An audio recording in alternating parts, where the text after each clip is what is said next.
Marked a ನಿಮ್ಮ location. Friends ಎಲ್ಲ ನಿಮ್ಮ ಟಿ.ಡಿ.ಎಮ್ ಒಳಗೆ 1v1 ಬಾ M24 ಆಡೋಣ ಅಂತಿರ್ತಾರೆ. ಅವಾಗ ನೀವೇನಾದರೂ ಹೋದಾಗ M24 ಇಂದ ಹೊಡೆಯೋಕ್ಕಾಗೋದಿಲ್ಲ, ಯಾಕಂದ್ರೆ ನೀವು M24ನ ಮಾಸ್ಟ್ರಿ ಮಾಡಿಲ್ಲ. ನೀವೇನಾದರೂ ಮ್ಯಾಚಸ್ ಹೋಗಿ ಜಾಸ್ತಿ ಶಾರ್ಟ್ ಗನ್ ಬಳಸಿದ್ರಂದ್ರೆ ನಿಮ್ಗೆ M24 ಮಾಸ್ಟ್ರಿ ಮಾಡೋಕೆ ಜಾಸ್ತಿ ಟೈಮ್ ಹಿಡಿಯೋದಿಲ್ಲ, ಯಾಕಂದರೆ ಶಾರ್ಟ್ ಗನ್ನು ಒಂದೇ ಬುಲೆಟಿಂದ ನಿಮ್ಗೆ ಒಂದೇ ಚಾನ್ಸ್ ಸಿಗುತ್ತೆ. ಸೊ M24 ಶೈಬರ್ ಆಗಿರೋದ್ರೆ ಅದರಿಂದ ಒಂದೇ ಬುಲೆಟ್ ನಿಮಗೆ ಅಲ್ಲಿ ಎನ್ಮಿಗೆ ಅಲ್ಲಿ ಒಂದೇ ಶಾರ್ಟ್ ಸಿಗುತ್ತೆ. ಸೊ ಇಬ್ಬರದಾಗ ಒಬ್ರು ಮಿಸ್ ಮಾಡಿದ್ರು ಇನ್ನೊಬ್ರು ಯಾರು ಮಿಸ್ ಮಾಡಿದ್ರು ಅವ್ರಿಗಂತೂ ಕರೆಕ್ಟ್ ಚಾನ್ಸ್ ಇರುತ್ತೆ. M24ನ ಮಾಸ್ಟ್ರಿ ಮಾಡ್ಬೇಕಂದ್ರೆ ಕ್ವಿಕ್ ಸ್ಕೋಪ್, ಪ್ರೀ ಪೀಕ್ ಜಾಸ್ತಿ ಯೂಸ್ ಮಾಡ್ಬೇಕು. ಸೊ ಇವನ್ ನಾನು ಟಿ.ಡಿ.ಎಮ್ ಒಳಗೆ 1v1 ಎಲ್ಲ ಸ್ನೈಪಿಂಗ್ ಮಾಡ್ಬೇಕಾದ್ರೆ ಯೂಸ್ ಮಾಡ್ತೀನಿ. ಸೊ ನಾ ಟಿ.ಡಿ.ಎಮ್ ಮಾಡ್ಬೇಕಾದ್ರೆ ನೋಡಿ ಜಾಸ್ತಿ ಜನ ಪ್ಲೇಯರ್ಸ್ ಮಾಡೋ ಮಿಸ್ಟೇಕ್ ಏನಂದ್ರೆ ಟಿ.ಡಿ.ಎಮ್ದೊಳಗೆ ಲಾಂಗ್ ರೇಂಜ್ ಶಾರ್ಟ್ಸ್ ಎಲ್ಲ ತೊಗೊಳ್ಳೋದಿಲ್ಲ. ಅವರು ಸ್ಕೋಪ್ನ ಸೆಲೆಕ್ಟ್ ಮಾಡಿದ್ರೊಳಗೆ ಮಿಸ್ಟೇಕ್ ಮಾಡ್ತಾರೆ. ಸೊ ನಾವೇನಾದರೂ Have a lot of time. Close range fight ಮಾಡ್ತಿರ್ತೀವಿ, ಅಲ್ಲಿ ಟಿ.ಡಿ.ಎಮ್ ಒಳಗೆ ಜಾಸ್ತಿ ಕ್ಲೋಸ್ ರೇಂಜ್ ಫೈಟ್ ಮಾಡ್ತೀವಿ. ಅದ್ರ ಸಂಬಂಧ ಜಾಸ್ತಿ ಕಮ್ಮಿ ಇರೋದು ಲೈಕ್ ಹೋಲೋ ಯೂಸ್ ಮಾಡ್ಬೋದು, ರೆಡ್ ಡಾಟ್ ಯೂಸ್ ಮಾಡ್ಬೋದು, ಇಲ್ಲ 2x ಯೂಸ್ ಮಾಡ್ಬೋದು. ಬಟ್ ನಾನು ನೋಡೋ ಪ್ರಕಾರ ಜಾಸ್ತಿ ಜನ ಪ್ಲೇಯರ್ಸ್ 4x ಯೂಸ್ ಮಾಡ್ತಿರ್ತಾರೆ.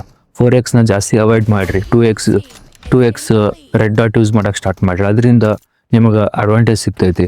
ಫಾರ್ ಎಕ್ಸಾಂಪಲ್ ಅಡ್ವಾಂಟೇಜ್ ಯಾವ ರೀತಿಯಪ್ಪ ಅಂತಂದ್ರೆ ನೀವು 4x ಓಪನ್ ಮಾಡ್ಬೇಕಾದ್ರೆ ನೋಡ್ಬೋದು ಎಷ್ಟು ಜಾಸ್ತಿ ಟೈಮ್ ತೊಗೊಳುತ್ತೆ. ಅದ ನೀವು ಏನಾದರೂ ರೆಡ್ ಡಾಟ್ ಓಪನ್ ಮಾಡ್ಬೇಕಾದ್ರೆ ಜಾಸ್ತಿ ಟೈಮ್ ತೊಗೊಳ್ಳೋದಿಲ್ಲ. ಸೊ ಅದರಿಂದ ಅಡ್ವಾಂಟೇಜ್ ಸಿಗ್ತೈತಿ. ನೆಕ್ಸ್ಟ್ ನಾವು ಮಾತಾಡೋನು ಪ್ರೀ ಪೀಕ್ ಬಗ್ಗೆ. ಪ್ರೀ ಪೀಕ್ ಏನಂತಂದ್ರೆ ಈ ಸದ್ ನೋಡ್ಬೋದು ಅಲ್ಲಿಂದ ಎನ್ಮಿ ಬರತಾನ, ಆ ಎನ್ಮಿ ನೆಕ್ಸ್ಟ್ ಎಲ್ಲಿ ಬರ್ತಾನೆ, ಯಾವ ಸ್ಪಾಟಿಗೆ ಬರ್ತಾನೆ ಅಂತ ನಾವು Have a lot of time. ನಮ್ಮ ತಲೆಯೊಳಗೆ ಥಿಂಕ್ ಮಾಡಿ ಅಲ್ಲಿ ಸ್ಕೋಪ್ ಓಪನ್ ಮಾಡಿ ಫೈರ್ ಮಾಡೋದು, ಅದನ್ನು ಪ್ರೀ ಪೀಕ್ ಅಂತೀವಿ. ಈ ಪ್ರೀ ಪೀಕ್ನ ಪ್ರಾಕ್ಟೀಸ್ ಮಾಡೋಕೆ ಟ್ರೈನಿಂಗ್ ಗ್ರೌಂಡಿಗೆ ಬಂದು ಇಲ್ಲಿ ಕಾಣಿಸ್ತಿರೋ ಈ ಆಬ್ಜೆಕ್ಟ್ಸಿಂದ ಲೆಫ್ಟ್ ಪ್ರೀಕ್ ರೈಟ್ ಪ್ರೀಕ್ ಮಾಡಿ ಪ್ರಾಕ್ಟೀಸ್ ಮಾಡ್ಬೋದು. ಇಲ್ಲಾಂದ್ರೆ ಬಂದು ಈ ಗಿಡದ ಹತ್ರ ನಿಂತ್ಕೊಂಡು ಇಲ್ಲೇನೋ ಆಬ್ಜೆಕ್ಟ್ಸ್ ಕಾಣಿಸತ್ತಾವಲ್ಲ, ಮೂಮೆಂಟ್ ಆಗತ್ತಾವಲ್ಲ, ಅವ್ರ ಮೇಲೂ ಟ್ರೈ ಮಾಡ್ಬೋದು. ಅದಾದಮೇಲೆ ಕ್ವಿಕ್ ಸ್ಕೋಪ್ನ ಪ್ರಾಕ್ಟೀಸ್ ಮಾಡೋಕೆ ಟ್ರೈನಿಂಗ್ ಗ್ರೌಂಡಿಗೆ ಇದ್ದ ಮೂವಿಂಗ್ ಆಬ್ಜೆಕ್ಟ್ ಮೇಲೆ ನೀವು ಸ್ಕೋಪ್ನ ಟ್ರೈ ಮಾಡ್ಬೋದು. ಈ ರೀತಿ ಪ್ರಾಕ್ಟೀಸ್ ಮಾಡಿ ಟ್ರೈ ಮಾಡ್ಬೋದು. ಅದಾದಮೇಲೆ ಇನ್ನೊಂದು ಇಂಪಾರ್ಟೆಂಟ್ ಟಿಪ್ಸ್ ಹೇಳ್ಕೊಡ್ತೀನಿ. ಏನಂದ್ರೆ ನಿಮ್ಮ ಸ್ನೈಪಿಂಗ್ ಮಾಡಬೇಕಾದ್ರೆ ನಮ್ಮ ಕ್ರಾಸರ್ ಪ್ಲೇಸ್ಮೆಂಟ್ ಭಾಳ ಇಂಪಾರ್ಟೆಂಟ್ ಆಗುತ್ತೆ.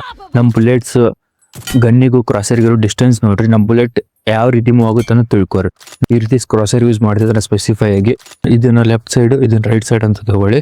ಗನ್ನಿಂದ ಬುಲೆಟ್ ಏನಾದರೂ ಫೈರ್ ಆದ್ರೆ ಈ ಕಡೆಯಿಂದ ಲೆಫ್ಟ್ ಸೈಡಿಂದ ಮೂವ್ ಆಗುತ್ತಾ, ಅದು ರೈಟ್ ಸೈಡಿಂದ ಮೂವ್ ಆಗೋದಿಲ್ಲ. ಸೊ ಇವಾಗ ನೀವೇನು ಮಾಡ್ಬೇಕಂದ್ರೆ ಅಪೋಸಿಟ್ ಪ್ಲೇಯರ್ ಇರ್ತಾನಲ್ಲ ಅವನ್ನ ಈ ಕರೆಕ್ಟ್ ಆಗಿರೋ ಈ ಪ್ಲೇಸಲ್ಲಿ ಪಾಯಿಂಟ್ ಮಾಡಿ ಫೈರ್ ಮಾಡೋಕೆ ಟ್ರೈ ಮಾಡಿ. ಅದರಿಂದ ಆ್ಯಕ್ಯುರೇಸಿ ಶಾರ್ಟ್ಸ್ ಕನೆಕ್ಟ್ ಆಗ್ತಿರ್ತಾವೆ. ಅದ ನೀವೇನಾದರೂ ನಿಮ್ಮ ಅಪೋಸಿಟ್ ಪ್ಲೇಯರ್ನ ಈ ಸೈಡಲ್ಲಿ ಇಟ್ಟು ಫೈರ್ ಮಾಡೋದ್ರಿಂದ ಜಾಸ್ತಿ ಶಾರ್ಟ್ಸ್ ಕನೆಕ್ಟ್ ಆಗೋದಿಲ್ಲ.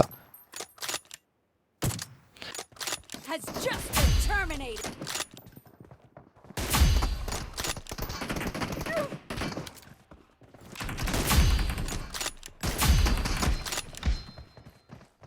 Blue team is unstoppable.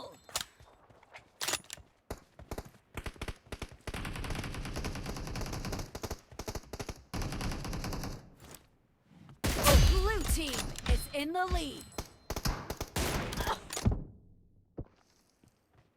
And the blue team is in the lead.